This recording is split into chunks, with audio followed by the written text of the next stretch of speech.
পাটাদেরও মৃদু শব্দ হাওয়ার টানে। এই শান্ত দুপুর কথা বলছি কানে।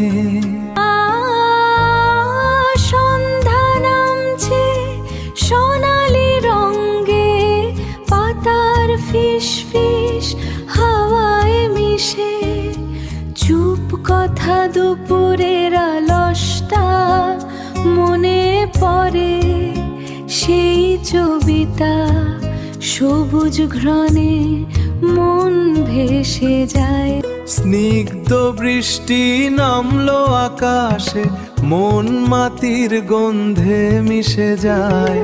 এই সোনালি আলোর ভেলায় হৃদয় আমার কথা বলতে চায়, হৃদয় কথা বলতে চায়। কথায় গিয়ে লুকিয়েছে মেঘের দোল, রাত ভোর সাই পাখির ডাক কি বলে। ও হাওয়া বলো না তুমি কথায় চলেছো, এই নদী তোমার কি কোনো শেষ আছে। আমি কি তোমাদেরই মতো শুধু বহি, নাকি আমিও কোথাও হারিয়ে যাই।